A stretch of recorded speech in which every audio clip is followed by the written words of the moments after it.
டேய் என்னடா பேப்பர் கப்ல டீ குடிச்சிட்டு இருக்க? அதுல இருக்கிற பிளாஸ்டிக்லாம் உரியும் வயித்துக்குள்ள போகுது வரு. பேப்பர் கப்ல பிளாஸ்டிக்கா? என்னடா வளர்ற? வளர்றனா? இந்த மாதிரி டெய்லி 3 தடவை பேப்பர் கப்ல டீ குடிச்சிருந்தேன்னு வையேன், அதனால 75,000 மைக்ரோ பிளாஸ்டிக் உருகி உன் வயித்துக்குள்ள போயிடும். 75,000 பிளாஸ்டிக்கா? டேய் இந்த டீயே கொஞ்ச நேரம் தான் அந்த கப்ல இருக்கும், அதுக்குள்ளே அதுல இருக்க பிளாஸ்டிக்லாம் டீல கரைஞ்சு நம்ம வயித்துக்குள்ள கலந்துற போது ஏன்டா பயமுறுத்துற? பயமுறுத்தலாம் இல்ல. இந்த பேப்பர் கப்ல டீ குடிக்கிறது நல்லதா கெட்டதா? அப்படி குடிக்கும் போது எதனால பிளாஸ்டிக் உருகி வருது? அப்படி வர்றதால நமக்கு ஏதாவது பிரச்சனை இருக்கா அப்படிங்கறத பத்தி தெளிவா சொல்றேன், முழுசா கேட்டுக்கோ. சரி சொல்லு. இப்போ ஒரு சாதாரண பேப்பரே இருக்கு. இந்த பேப்பர்ல தண்ணி ஊத்தி வச்சா என்ன ஆகும்? என்ன ஆகும்? பேப்பர் உரிய ஆரம்பிக்கும். புரியுமா?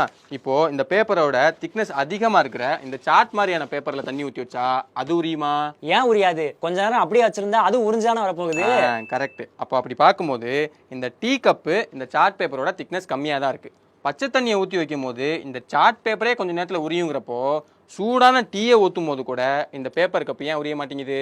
ஆமல்ல, ஏன் எதுவுமே ஆக மாட்டேங்குது? ஏன் எதுவுமே ஆகலைன்னா, இப்போ இந்த பேப்பர் கப்புங்கிறது வெறும் பேப்பர் மட்டும் இல்லை, இதுக்கு மேலே ஹைட்ரோஃபோபிக் மெட்டீரியல். அதாவது இந்த மெட்டீரியல்லாம் தண்ணியில் முக்கி வச்சாலும் அது கரையாது, அதில் தண்ணி எவ்வளோ நேரம் ஊற்றி வச்சாலும் அது உரியாது அப்படிங்கிற சில மெட்டீரியல்லாம் இருக்குது. அந்த மெட்டீரியலை தான் இந்த பேப்பர் கப்புக்கு மேலே பூசுவாங்க.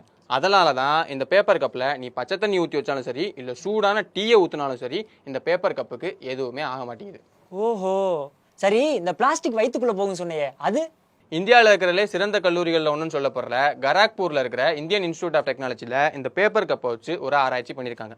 அதில் இந்த மாதிரி ஒரு பேப்பர் கப் எடுத்துக்கிட்டு நல்ல தண்ணியை 90 டிகிரி வரைக்கும் சூடு பண்ணி அதை இந்த கப்பில் ஊற்றி 15 நிமிஷம் கழிச்சு அந்த தண்ணியை தனியாக எடுத்து அதை லேபில் கொடுத்து செக் பண்ணி பார்த்துருக்காங்க. அப்படி பண்ணி பார்க்கும்போது இந்த டீ கப்பு தண்ணியை உறிஞ்சிக்காம இருக்கிறதுக்கு மேல ஒரு மெட்டீரியல் சேர்ப்பாங்கன்னு சொன்னேன்ல, ஆமா, அந்த மெட்டீரியல் எல்லாம் கொஞ்சம் கரைஞ்சு அதுல இருந்து குட்டி குட்டி மைக்ரோ பிளாஸ்டிக்ஸ் எல்லாம் அந்த தண்ணியில சேருது. அப்படி சேர்ற அந்த குட்டி குட்டி மைக்ரோ பிளாஸ்டிக்ஸ் மூலமா கெமிக்கல்ஸும் அந்த தண்ணியில சேருது அப்படிங்கறத கண்டுபிடிச்சிருக்காங்க. சரி, பிளாஸ்டிக் வரதா கண்டுபிடிச்சிருக்காங்கன்னே வச்சுக்கிருவோம். ஆனா இத்தனை வருஷத்துல ஒரு முறை கூட நீ சொல்ற அந்த பிளாஸ்டிக் என் கண்ணில் நான் பார்த்ததே இல்லையே. ஏன்னா நான் தான் முதல்ல சொன்னேன் அதெல்லாம் மைக்ரோ பிளாஸ்டிக்ஸ்னு. மைக்ரோ பிளாஸ்டிக்ங்கிறது ரொம்ப ரொம்ப ரொம்ப குட்டியான பிளாஸ்டிக். இப்போ மில்லிமீட்டர் சென்டிமீட்டர்னு ஒரு கணக்கெல்லாம் சொல்றாங்கல்ல, அந்த மில்லிமீட்டர்ல 1000ல் 1 பங்கு அப்படிங்கிற அளவுக்கு தான் இந்த டீ கப் மூலமா நம்ம வயிற்றுக்குள்ள போற அந்த பிளாஸ்டிக்கோட சைஸே இருக்கும். அவ்வளவு குட்டியா இருக்கிற பிளாஸ்டிக்ஸ் பத்தி நம்ம ஏன் கவலைப்படணும் அப்படின்னு கேட்டா, இப்போ ஒரு தடவை இந்த டீ கப்ல நம்ம டீ குடிக்கிறதால 25,000 மைக்ரோ பிளாஸ்டிக்ஸ் நம்ம வயிற்றுக்குள்ள போகுதான். இப்போ அதே மாதிரி ஒரு முறை 2 முறை நம்ம குடிக்கிறதால எந்த பிரச்சனையும் இல்லை.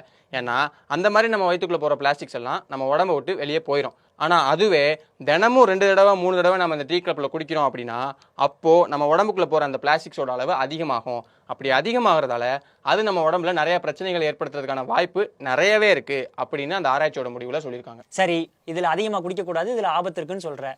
ஆனா இதுக்கு பதிலா நான் வேற எதை பயன்படுத்துறது? எல்லா கடையிலும் கிளாஸ் இருக்குன்னு சொல்ல முடியாதுல்ல. கரெக்ட் தான். எனக்கு வேற வழியே இல்லை, என்கிட்ட இந்த பேப்பர் கப் மட்டும்தான் இருக்கு அப்படிங்கிற பட்சத்துல நாம இந்த பேப்பர் கப்பை பயன்படுத்தி தான் முடியும். அதுக்கு வேற எதுவுமே செய்ய முடியாது. ஆனா அதுக்காக அதையே எப்பயும் பண்ற ஒரு பழக்கம் ஆக்கிக்க கூடாது.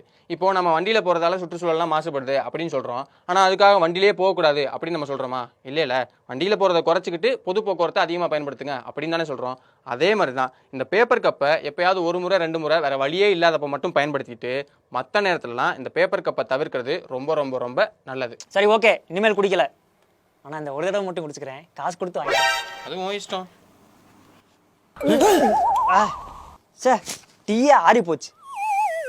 எவ்வளவு நேரம் பேசுறான்னு பாருங்க, வள வளன்னு ரொம்ப மாதிரி. இந்த வீடியோ உங்களுக்கு பிடிச்சிருந்துச்சுன்னா லைக் பண்ணுங்க, ஷேர் பண்ணுங்க, கமெண்ட் பண்ணுங்க. இதே மாதிரி நம்ம அன்றாட வாழ்க்கையில நம்ம தினமும் பார்க்குற விஷயங்கள் பின்னாடி இருக்கிற அறிவியல் காரணங்கள் பத்தி தெரிஞ்சுக்க தேநீர் இடைவேளை சயின்ஸ் சேனலுக்கு சப்ஸ்கிரைப் பண்ணுங்க. கூடவே பக்கத்துல இருக்கிற அந்த பெல் ஐக்கானையும் மறக்காம பிரஸ் பண்ணிடுங்க.